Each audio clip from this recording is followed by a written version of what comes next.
नमस्कार दोस्तों।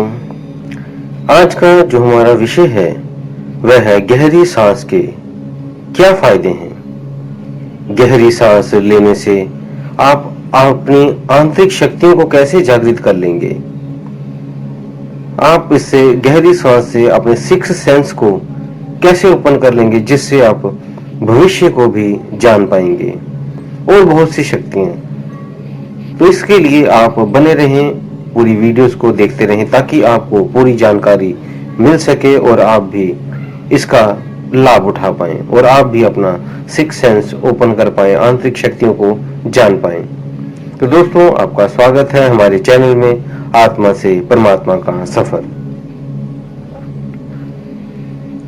दोस्तों, गहरी सांस के अनेकों लाभ हैं। हमारे पुराने ग्रंथों, ऋषि मुनियों ने ये पहले से ही हमें बताया हुआ है और आज साइंस उनको उन चीजों को सिद्ध कर रही है।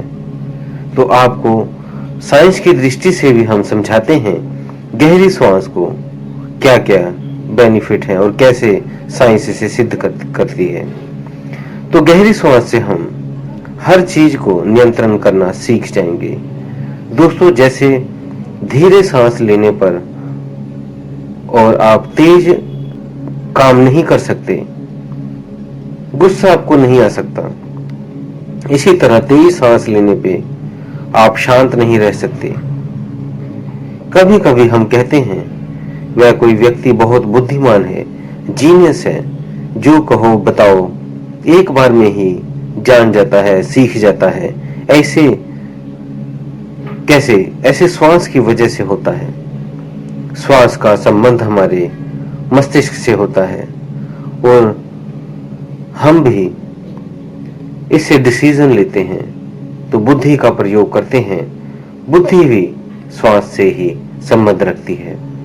श्वास से ही हमारे पांचों तत्व प्रभावित होते हैं, क्योंकि जो हमारे 5 चक्र हैं, जब हम श्वास भरते हैं, लेते हैं, तो ये ऊर्जा उन्हीं में से गुजरती है हमारी सांसों की। पृथ्वी, जल, अग्नि, वायु, आकाश, ये पांचों तत्व बाहर भी हैं और हमारे शरीर में भौतिक रूप में भी आपको दिखाई देते हैं और सूक्ष्म रूप में भी इनका स्थान है। अगर आप का अग्नि तत्व बढ़ जाए तो आप बहुत क्रोधित होंगे, आपको गुस्सा आएगा और आप गलत डिसीजन भी ले लेते हैं। और अगर जल तत्व ज्यादा बढ़ जाए तो उसी समय अपने आप को आप कंट्रोल कर सकते हैं। अगर वायु तत्व बढ़ जाए तो आपका मन कहीं नहीं टिकेगा, बार बार आप कुछ ना कुछ और करते रहेंगे, आपके अंदर काफी बदलाव आते रहेंगे। कभी आप कुछ करोगे तो कभी कुछ करोगे। ये सभी जो तत्व हैं, जो भी तत्व अधिक हो जाता है उस तरह का आपका स्वभाव हो जाता है। लॉ ऑफ अट्रैक्शन के अनुसार जो आप सोचते हैं, जो आप लेते हैं, वही आप छोड़ते हैं। जैसी वाइब्रेशन आपके अंदर होगी उस तरह की वाइब्रेशन आप बाहर छोड़ देंगे। अगर पॉजिटिव है तो पॉजिटिव वाइब्रेशन छोड़ेंगे और अगर नेगेटिव वाइब्रेशन, नेगेटिव थॉट चल रहे हैं तो आप नेगेटिव ऊर्जा बाहर छोड़ेंगे। इसी तरह जब आप किसी व्यक्ति के पास जाते हैं तो इस तरह का व्यक्ति अगर तो पॉजिटिव वाला आपके पास आता है तो आप भी उसके साथ, आपका मन लगता है, दिल लगता है उससे बात करने का। लेकिन अगर कोई नकारात्मक व्यक्ति आपके पास आ जाता है तो आपको गुस्सा आने लगता है, आप परेशान हो जाते हो, आप सैड हो जाते हो। तो इस तरह ये ऊर्जाओं का ही खेल है। साइंस इसे ऊर्जा से मेजरमेंट करती है। जो आपके मन में चलता है वही होने भी लगता है। जैसे आपका मन होगा आप उसी तरह की सांसें लेंगे, धीमी, अधिक धीमी, तेज या बहुत अधिक तेज या बहुत गहरी, कोई भी तरह की आप सांस लेंगे इसमें से। मीन्स अगर आप सांसों का पर कंट्रोल करना सीख जाएं तो मन पे भी आप कंट्रोल करना सीख जाएंगे। आपने देखा होगा, सुना भी होगा, जो जापान की ये रेखी विद्याएं हैं, इनका बहुत प्रचलन है। अब वह ऊर्जा से सब कुछ नियंत्रण करते हैं और अगर कोई रोग भी हो जाए तो वो उसी ऊर्जा के माध्यम से ठीक भी कर देते हैं। मनुष्य एक मिनट में 13 बार सांस लेता है, जिससे उसकी आयु 70 से 100 साल तक होती है। इसी तरह आपने देखा होगा, जो कुत्ता सांस लेता है वो 1 मिनट में 28 बार सांस लेता है और उसकी आयु जो होती है वो 12 साल होती है। कछुआ 1 मिनट में 6 श्वास लेता है और जिसकी आयु होती है वो 600 साल होती है। सबसे कम श्वास धीमी गति से श्वास कछुआ लेता है।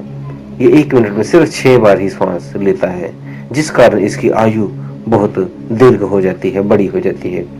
पुराने समय में हमारे जो ऋषि मुनि थे उनको भी श्वासों का पर कंट्रोल करना आता था, इसीलिए वे उनकी आयु 200 साल से 250 साल तक वह जिया करते थे।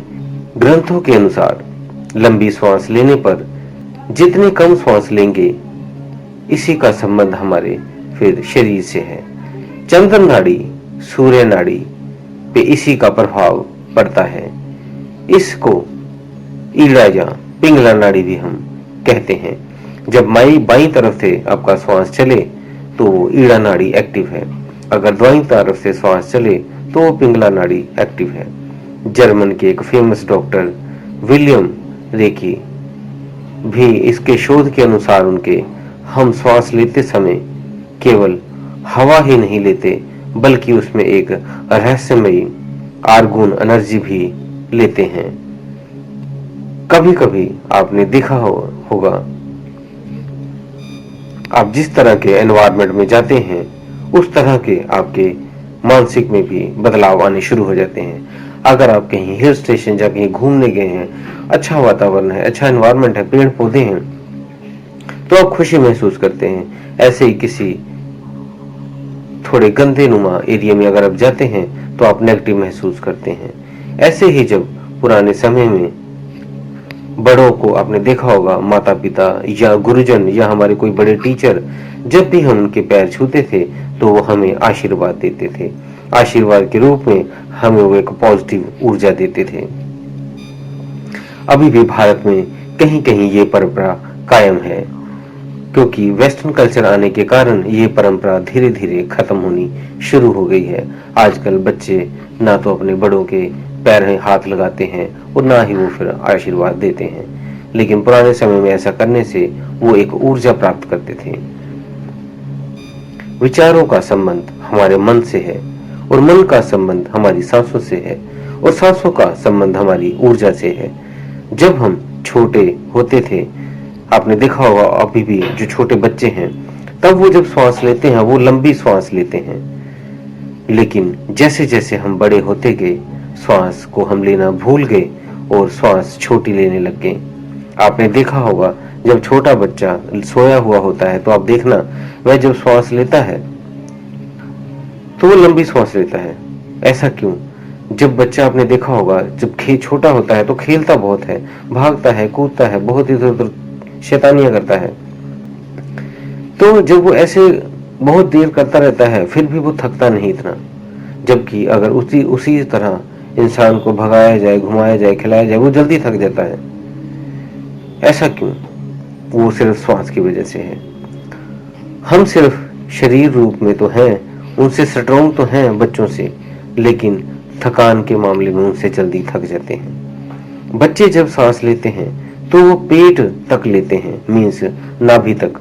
उनका पेट सांस लेते टाइम ऊपर उठता है और सांस छोड़ते टाइम नीचे हो जाता है, मीन्स वो श्वास नाभि से लेते हैं, सेंटर पॉइंट से आपके लेते हैं, पेट से लेते हैं। लेकिन जैसे जैसे हम बड़े हो जाते हैं तो हम श्वास लेना भूल जाते हैं और हम छाती से श्वास लेना शुरू कर देते हैं।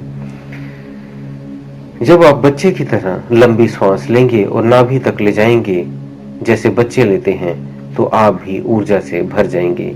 यही श्वास लेने का सही तरीका है। तो दोस्तों, रोज सुबह आप कम से कम 10 से 15 मिनट लंबी और गहरी श्वास भरें और छोड़ें। लेकिन आपने जब श्वास भरनी है तो एक चेहरे पे मुस्कान होनी चाहिए और श्वास छोड़ते टाइम पे भी वो मुस्कुरान आपके होठों पे होनी चाहिए। ये नहीं बिल्कुल जोरों जोरों से आप श्वास ले रहे हैं, छोड़ रहे हैं। एक खुशी से लंबी श्वास आपने भरनी है और खुशी से लंबी श्वास छोड़नी है। आप प्राणायाम भी रोज कर सकते हैं। 10-15 मिनट करें तो धीरे धीरे आपके शरीर को आदत पड़नी शुरू हो जाएगी लंबी सांस लेने की, और आप भी एक अच्छा जीवन जी पाएंगे, बीमारियों से मुक्त रहेंगे। और धीरे धीरे आपके इनके जैसे लंबी सांस लेते हैं तो हमारी ईड़ा पिंगला से सुषुम्ना नाड़ी भी एक्टिव होती है, जिससे हमारे चक्र जागरण शुरू हो जाता है। और बाकी हम अगले वीडियोस में आपको बताएंगे, आने वाली वीडियो में भी, कैसे श्वास लेने से आपके बाकी चक्र जो जागृत हो जाएंगे और श्वास के जरिए ही आपका सिक्स सेंस भी ओपन हो जाएगा। तो आप जब तक इसी तरह आप प्रैक्टिस करते रहिए जैसे आपको बताया है, बाकी आपको अगली वीडियोस में हम बताएंगे कैसे कैसे आपने करना है। तो इसी के साथ दोस्तों हम विदा लेते हैं। धन्यवाद।